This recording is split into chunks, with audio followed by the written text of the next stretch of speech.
Hi everyone, it's Chelsie from RealityArtPod, here to recap everything that happened on week 8 of Big Brother 26. We'll talk about all 3 episodes and the 8th live eviction. Last week on Big Brother, Quinn's first real HOH came to a floppy on ahead when his ally Leah used her veto and he nominated and evicted his other close ally Joseph, who in a stroke of bad luck was jerked out of the house by Miss Chen Mooney. Before I dive in, I put a link in the description to my playlist where you can catch up on my previous recaps and rankings. If you like the content, consider liking and subscribing. But let's dive into it, starting with the Sunday episode where we pick back up where we left off after Joseph's eviction, where the house guests are upset, especially Quinn, who's gagged and gooped and fogging up his glasses. But the house guests have some happiness because they were told they've all made it to the jury, and the AI arena twist is no more, meaning there will be 2 nominations this week instead of 3. Chelsie and Mackenzie tell us they made a last-minute decision to save Chemo based on his speech where he mentioned representing his communities, leading to a flashback of Mackenzie's emotional vote where she makes a 9 months pregnant pause in the voting confessional heard round the world. I sadly vote to evict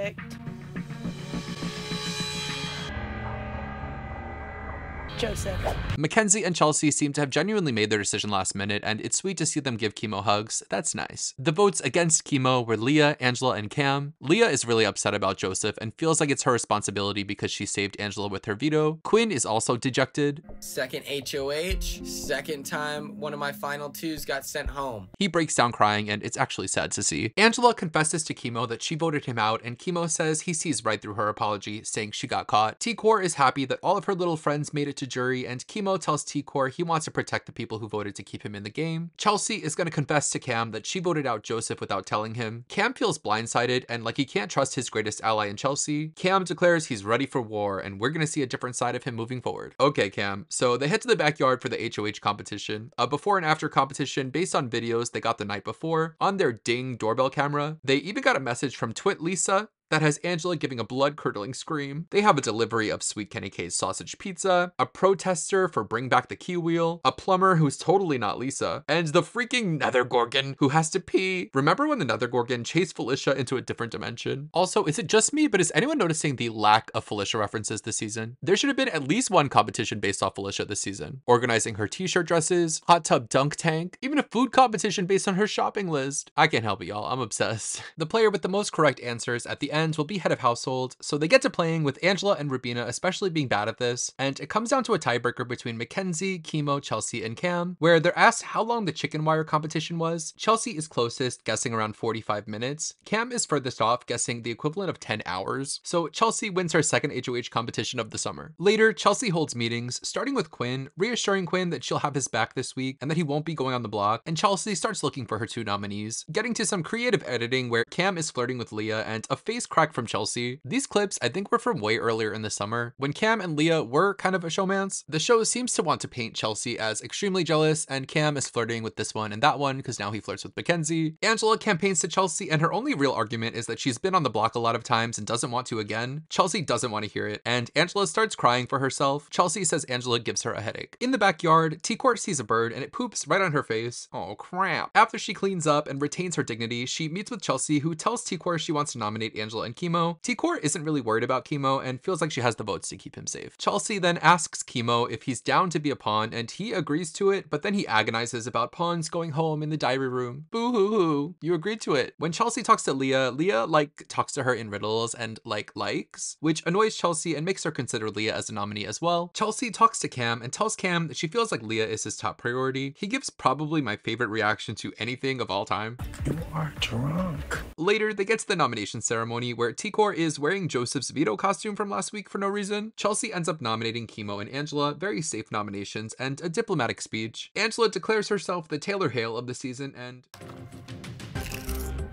Those are good. the Wednesday episode picks up with Chelsie saying she's targeting Angela because when Angela's gone, it'll be T-Core, Chemo, and Rubina against everyone else. Chemo tells T-Core and Rubina that Chelsie put him up as a pawn, but they're still worried that Chemo could go home. In a scene very similar to Leah and Angela last week, Angela is buttering up Mackenzie in the kitchen. Mackenzie isn't working with Angela, but she's disarmed by her and she doesn't see Angela as a threat. In HOH, Chelsie tells Quinn that she's still suspicious of Leah and fears that Leah will save Angela with the veto again, and of course Quinn runs this right back to Leah. Leah tells tells us that she only wanted to bring Angela to jury and doesn't plan to save Angela with the veto if she wins it. In the bathroom, Angela tells the group that she's down to take shots after this. And if you guys have a pot, I'm gonna have a pot too, with my fellow housemates. Mackenzie and Quinn talk, and they agree that they'd rather see Chemo leave over Angela. They want to keep the noms the same and evict Chemo. Mackenzie brings this back to Chelsie, who's shook to hear that her plans may be changing, but is down to let them vote out Chemo and act like she had nothing to do with it. In personal content, Cam shows his tattoos, sharing his personal story of losing his mother to cancer. Other tattoos are tributes to other women in his life as well. I love that the show has time to highlight Cam now. That was nice. They later pick players for the veto competition where Quinn, Mackenzie, and Rubina are picked. It feels weird not to have Joseph picked. They head to the veto competition, which is Otev, hosted by Otev, the trash-talking trash panda. This guy was a weird character, and I can't tell if he's supposed to be a Soprano type or a Jersey Shore reject. They need to slide down their ramp, find the player's name that answers the question, and race back up the ramp. If they're the last to the top or bring up the wrong answer, they'll be eliminated and the last player standing will win the power of veto. My favorite thing happens when they get slimed. Angela says the slime is hot, which makes it all the more gross. For the first question, Otev asks them for the evicted house guest that didn't get to play in the first HOH competition. This was a tricky first question in my opinion because Angela points out that Tucker didn't get a teammate in the first round and was eliminated, and Cedric also didn't play, so I can see the house guest being confused as well, though obviously Cedric is the right answer. So they're slipping and sliding, looking for answers, and She demands to speak to Otev's manager. Let's go! Angela is thrilled to get back first, followed by Mackenzie, Rubina, Quinn, Chemo, and lastly Chelsie, who's out searching still for Tucker's name. Everyone shows Otev Tucker's name except Mackenzie, who shows Cedric, and everyone is instantly gagged, realizing that they suck. Mackenzie is the only one to get the question right, and through that wins the POV and is deemed the queen of the dump by Otev. At night, our Angela wakes up and summons herself to investigate the other house guests. God forbid they're somewhere doing pot without her. She finds Quinn, Leah, Chemo, T-Core, and Rubina in the yard, and is convinced that these five are in an alliance because they're outside. In an effort to save herself, Angela runs to Chelsie to throw this group under the bus, telling Chelsie that she overheard the five of them solidifying their alliance. While Chelsie doesn't believe her, she feels like what Angela's saying is totally possible and brings it back to MJ. Chelsie lost a lot of trust in Quinn for turning on the Pentagon earlier. She says he traumatized her with that, and she tells Mackenzie to use the veto on Angela so that they can guarantee their shot lands on Quinn. The morning of the veto ceremony, Mackenzie tells Quinn that she's using the veto on Angela in an effort to make herself not look bad for this happening and trying to get Quinn's jury vote. He scrambles last minute to Chelsie and Mackenzie, pledging his loyalty to them, and they really consider it, leading to them considering nominating Leah instead. The episode ends with a cliffhanger, which makes no sense. How did they not have time for the veto meeting in this episode that had a veto comp that was only one round?